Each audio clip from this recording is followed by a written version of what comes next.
জন্য যদি কেউ করে থাকে সেটা আমি মনে করি মানে সত্যি কথা বলতে খুবই দুঃখজনক। কারণ আমি মনে করি না যে আমি সবসময় একটা কথা বলতাম বোর্ড আমার পার্মানেন্ট জায়গা না। বাট আমি বাংলাদেশ টিমে মানে আমার পরিচয়টা থাকবে আমি বাংলাদেশের ফর্মার ক্রিকেটার, এটা আমার সবচেয়ে বড় পরিচয়। আমি বোর্ড ডিরেক্টর সারা জীবন থাকবো না, হয়তো বা এত বছর ছিলাম সেটা আমি ইলেকশন করে আমি ছিলাম, বোর্ড আমাকে চেয়েছে জন্য আমি ছিলাম। বাট এটার মধ্যে যদি কোনো এরকম প্রমাণ থাকে যে আমি বোর্ডের জন্য মানে এমন কিছু করেছি যেটা বাংলাদেশ ক্রিকেটকে ক্ষতি করবে, তাহলে অবশ্যই সেটা আমার মাথা পেতে নেওয়াটাই উচিত। কিন্তু সেটা আমার মনে হয় এইভাবে কাদা ছড়াছড়ি না করে সেটা প্রমাণ সহ যদি বলে সেটা আমার মনে হয় ভালো। কারণ আমারও একটা মানে আমার একটা ফ্যামিলি আছে, আমার একটা ফ্রেন্ড সার্কেল আছে, আমার সব কিছু আছে। এটা আমার বদনাম ছাড়া কিছু না, দুর্নাম করার জন্য এরকম কেউ করছে। যারাই করছে আমার মনে হয় সেটা তারা সঠিক কাজ একবারেই করছে না। সত্যি কথা বলতে আমিও যেটা বলবো যে যাদের দুদক আছে রিপোর্টে দুদককে আমি বলবো সেটা তদন্ত করতে ঠিক মতন, এবং এইটা যদি কোনো পাওয়ার হয়ে থাকে আমাদের নাম বলে তাদের এগেইনস্টে যেটা পজিশন। আমি বলবো যে আমার যদি প্রমাণ করতে কিছু থাকে অবশ্যই সেটা আমার তো নিতেই হবে, সেটা বললাম। এটা তো আমি তো দেশের বাইরে না, আমি দেশের ভিতরেই আছি, সুতরাং আমাকে যে কোনো সময় পাবে।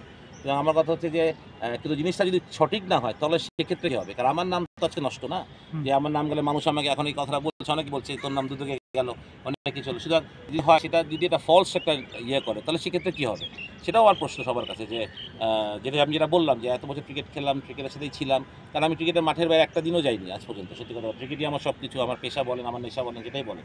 সুতরাং যদি আমি এটার সাথেই বেইমানি করে থাকি তো আমি মানুষই না কোনো, আমি মানুষের পর্যায়ে পড়ি না আসলে যদি আমি সেটা বেইমানি করে থাকি। সুতরাং তো আমার ওইটাই কষ্ট যে মানে এত বছর পর আমি করছি, মানে এখন আর মানে যে একটা স্প্রিয়ারে আমি কাজ করতাম মানে একটু কষ্টই হয় যে অথবা তন্ময়টা আমার ছিল যে কেন মানুষ এরকম আমার সাথে করবে, বা আমি কার বলে যদি হ্যাঁ বা বছর সময়ের সাথে সাথে অনেক ডিসিশন আমাকে হয়তো নিতে হয়েছে বোর্ডে থাকা অবস্থায়, বা পার্সোনালি হয়তো অনেক সময় ক্লাব দল করতে গিয়ে অনেক কিছু প্লেয়ার একটা দলে নিতে গিয়ে বা কোনো একটা অফিসিয়ালের সাথে তো কথা কাটতে, সেটা হতেই পারে, এটা part of my profession. But এটার জন্য যে আপনি এরকম একটা বড় একটা অন্যায় প্রতিবাদ আমার নামে করবেন সেটা তো আপনি ঠিক করছেন না, ঠিক না?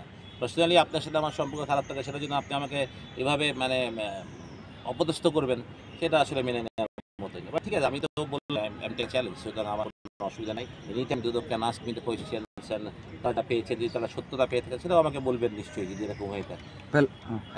ভাই লাস্ট কোশ্চেন, সেটা হচ্ছে মানে এই যে ফিক্সিং এর যে বিষয়টা মানে পাতানো হচ্ছে বা কিনা, এটা কোনো কথা হয়েছে আপনার বা আমাকে কাজ শুরু করেছে বা কোনো কিছুই না? আপনি কোনটা বলছেন? মানে কোনো মানে যে হ্যাঁ না লাস্ট ম্যাচ যেটা শাহিনপুকুর এবং কিছুই বলা হয়নি, জানি না। আমি খালি আমার যেহেতু প্লেয়াররা তারা আমাকে ফোন করেছিল, রাহিম ফোন করেছিল, বিকজ রাহিম আমার সাথে প্রায় ওই বয়স যখন 13-14 তখনও আমার সাথে একাডেমিতে কাজ করে। ও আমাকে ফোন করেছিল, স্যার এরকম হয়েছে, আমাকে এটা ডেকেছে, আমার মোবাইল নিয়ে গেছে, এরকম কথা জিজ্ঞেস করেছে। ঠিক আছে, তুই যদি অন্যায় করিস তাহলে অন্যায়, কিন্তু তো সেটা তো প্রমাণের একটা ব্যাপার আছে যে অন্যায় করেছে, ঠিক না? একটা ছোটো ছেলেকে আপনি এইভাবে জেরা করবেন বা আপনি প্রমাণ করা, সেটা সঠিক কতটুকু আমি সেই সত্যি বড় কথা। প্রকাশ্যে যেটা করলো